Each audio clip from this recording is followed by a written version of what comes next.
Hey everybody, welcome to Dr. Fantastic Interviews. I'm on long distance call with a good friend of mine, David, and David has always got some great stories, and we've got one that we're still trying to remember to tell you, but today's one was David's raised a lot of money for a lot of big companies, and he's a financial genius, and he was telling me about he went into a simulator to experience driving a train.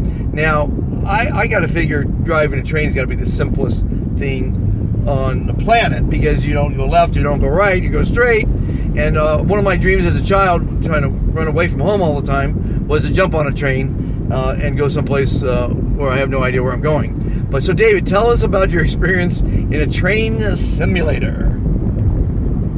Well, thank you, Monty, for inviting me on the show. The experience that I had was relating to financing I was doing for a regional railroad company.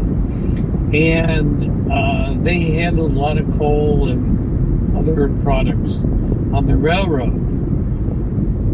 So during our due diligence, they invited us into their simulation room, where you got to go and be an engineer on one of their trains. And it's very realistic. You get into the cab, and you've got all the levers and all the dials and everything else, and you start the train off on a level plane. And we had 100 cars with coal behind us, weighing tons of pounds. And the train was going straight down the plane, and then we had an incline.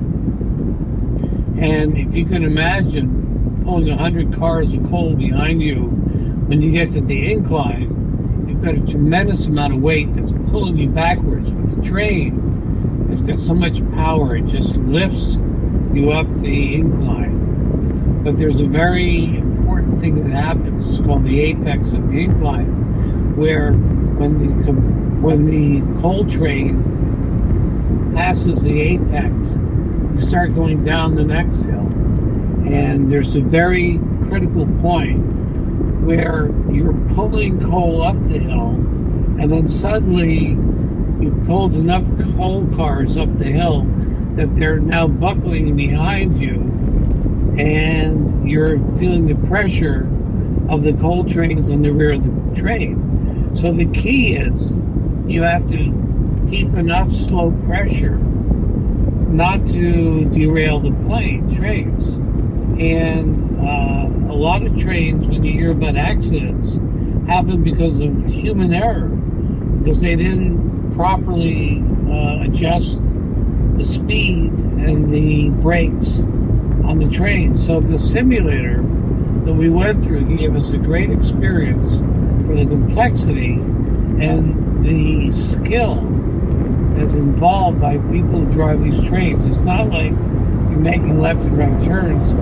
You're going up and down inclines and keeping the train on track. So it was a great experience, and gave me a lot of respect for the people who operate these trains and who make. That's a great little story.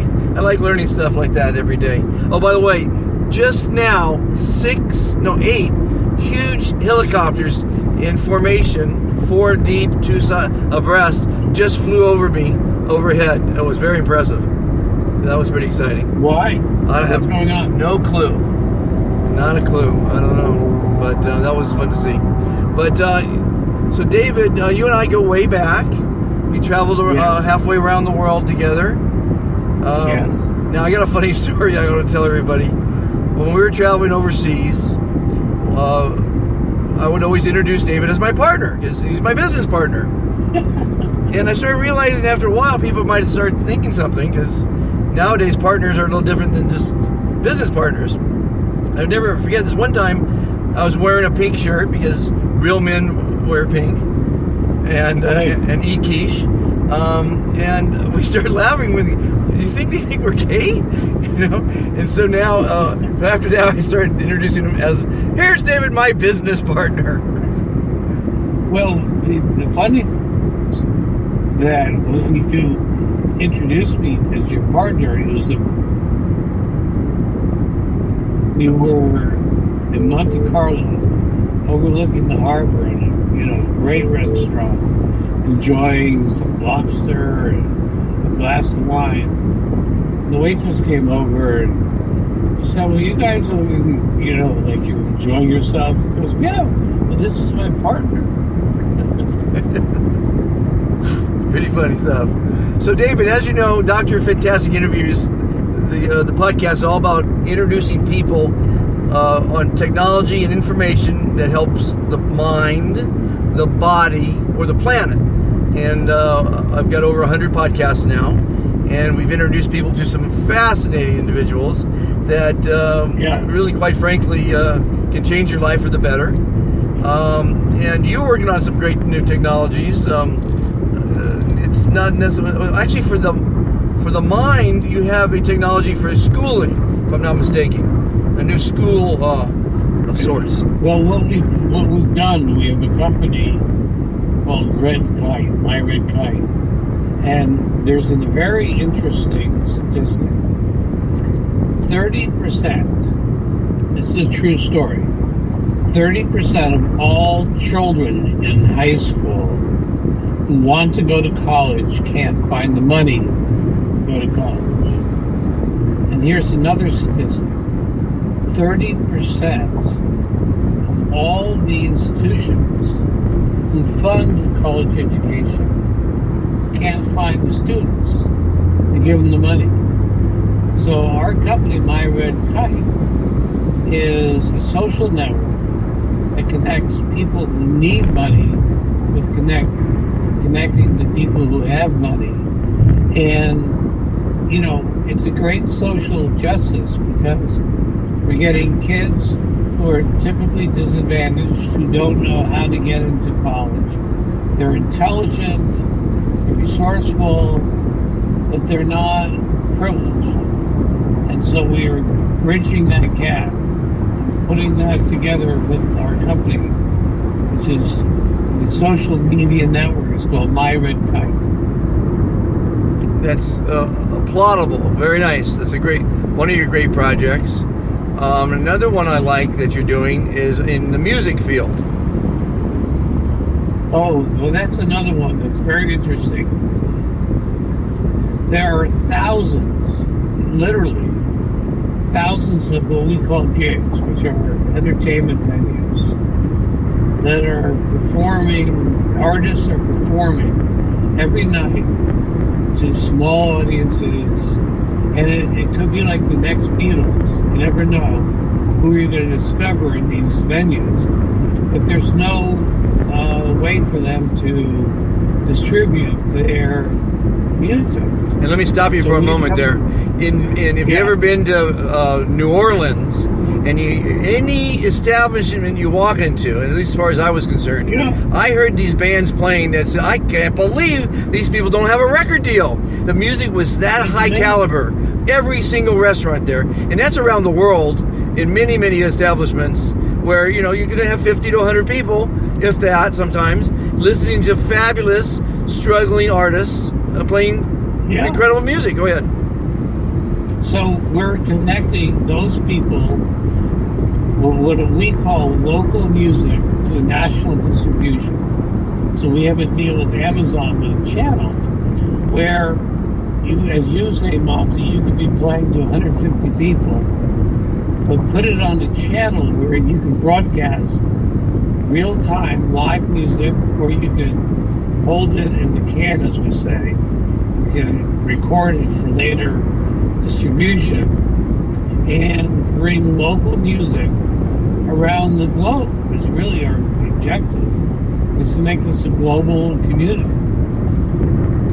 And it's so, because you can't you may be a family member that's playing halfway around the world, and you're not going to fly in for that, but to be able to see them live, it's phenomenal. I mean, when I watch tennis in Australia or in England live, it's like it baffles my imagination that I'm watching this live. I'm there, in the comfort of my home, sitting there naked, eating popcorn. Well, not always sitting there naked. That's a visual I want to delete from this news. No, I never. All my 550 interviews on Uplifting Interviews with Total Strangers, my 100 plus podcasts, I never edit a word out. I never do a rehearsal, and it's just fun. It's just fun. Gotta have fun. I'm laughing at that one. Well, yeah, you gotta laugh. Come on, it's the best medicine. It's the best medicine. But so you're getting some great things you're doing there. And anybody interested in these kind of things can always contact me at Monty, the talk show host, at Gmail. We're always looking for investors in these kind of technologies. Or call me at 310-913-5533. I'm connecting the world with some really great technologies and really great thoughts and philosophies and motivational slogans, and through my Be Fantastic movement. David has personally been affected by my Be Fantastic movement on a train, as it were, right?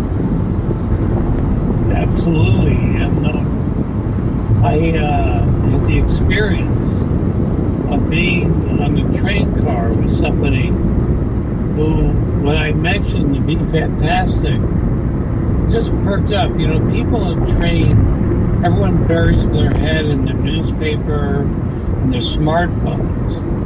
I just happened to mention to this woman, I said, I don't want to interrupt you, but, there's something that I want to talk to you about. And I mentioned the Be Fantastic movement, and suddenly we had an ongoing conversation, which was great, as opposed to everyone burying their nose in the newspaper. Well, it's called engagement, and there's very little of it nowadays with the technology that we have with small smartphones. But recently, Netflix paid $100 million to repeat the Friends series on Netflix. And they interviewed Jennifer Aniston on that occasion, and they asked Jennifer to reminisce on the series. And she says, in the era of Friends, when you went to a coffee shop, you engaged with people, you spoke to people. And if you've been to a coffee shop lately, no one is talking to one another. They're all on their phones or computers for the Wi-Fi, and there is no engagement.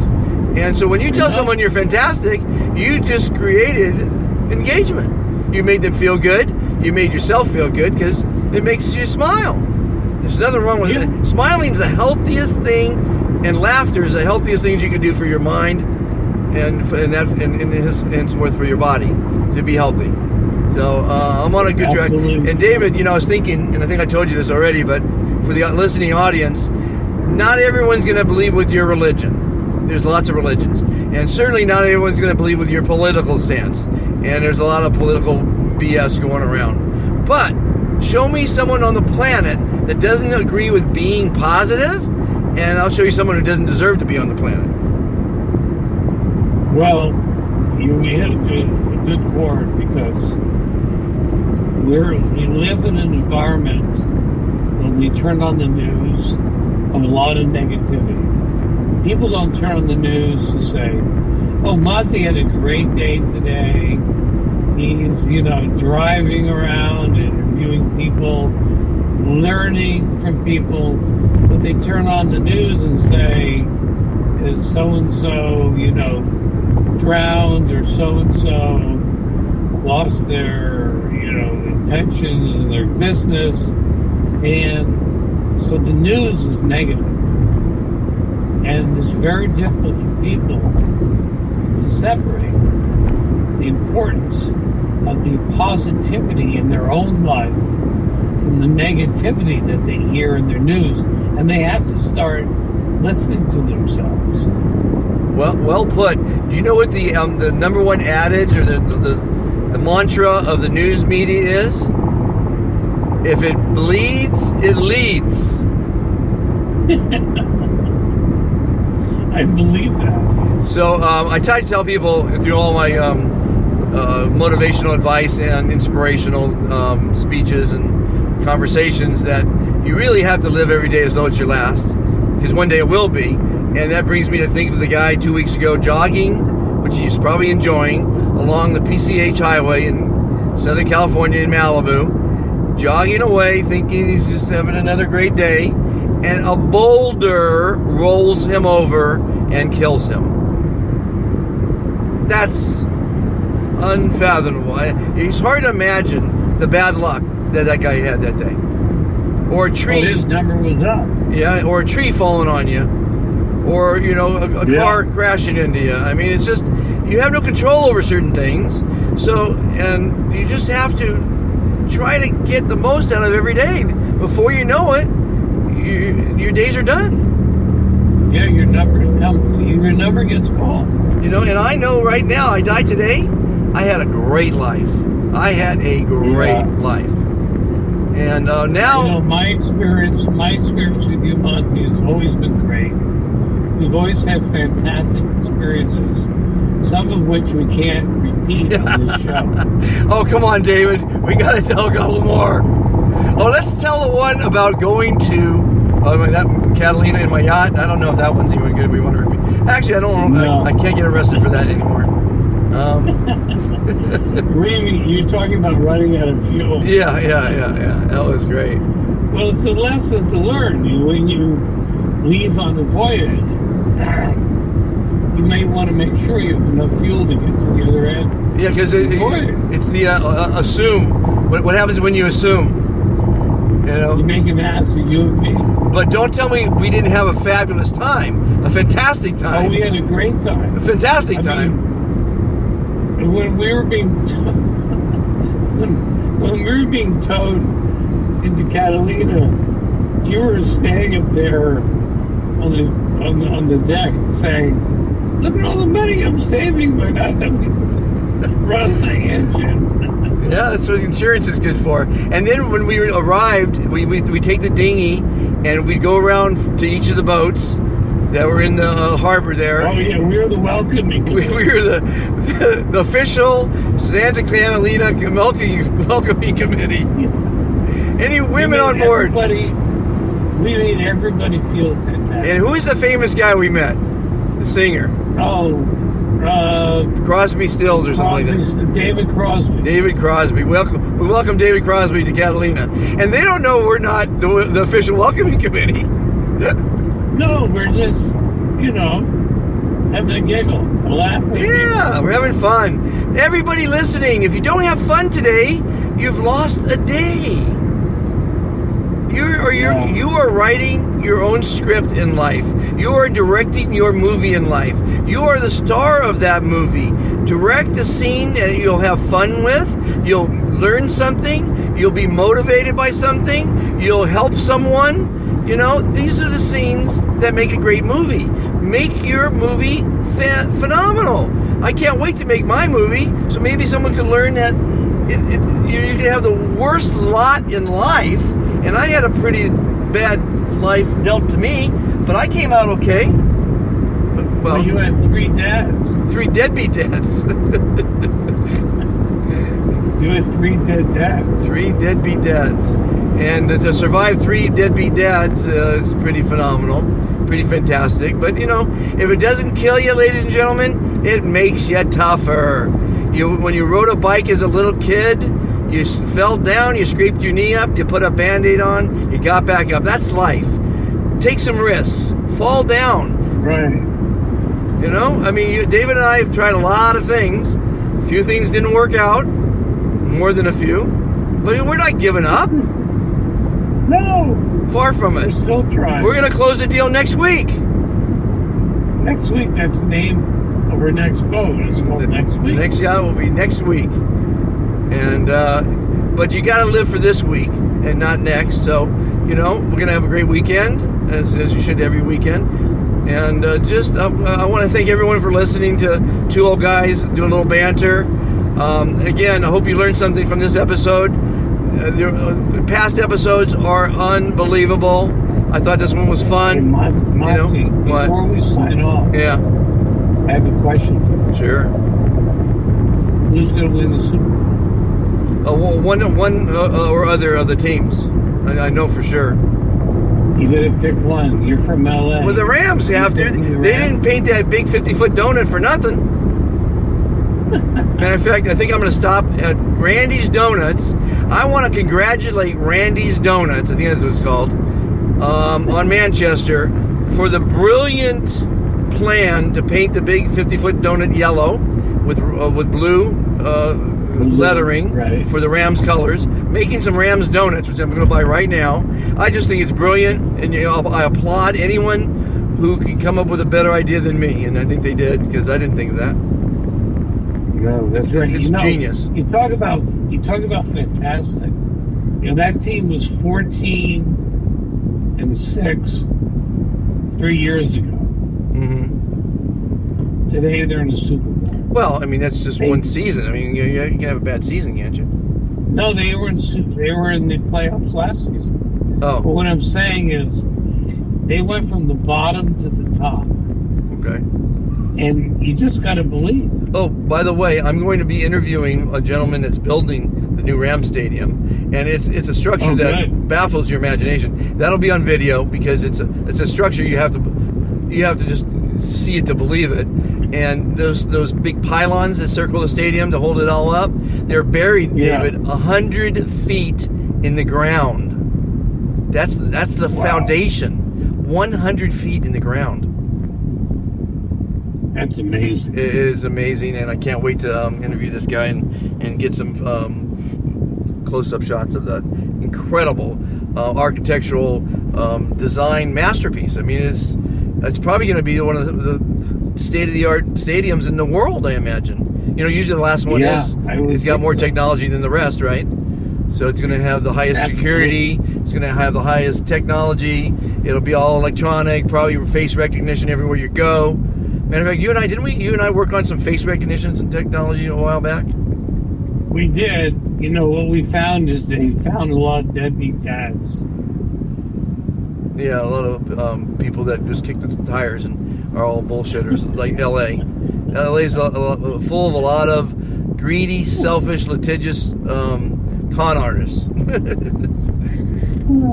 Yeah. Anyway, Monty, it's been a pleasure. Yeah, thanks for taking the time out. With you. Thanks for taking the time, David. And everybody, be fantastic. And if you got any connections to the Ellen Show, she needs to have Dr. Fantastic on the show. Download the Ellen Tube app and suggest that she has Dr. Fantastic tell his positive message to the world and make millions more fantastic, which will make the world a better place.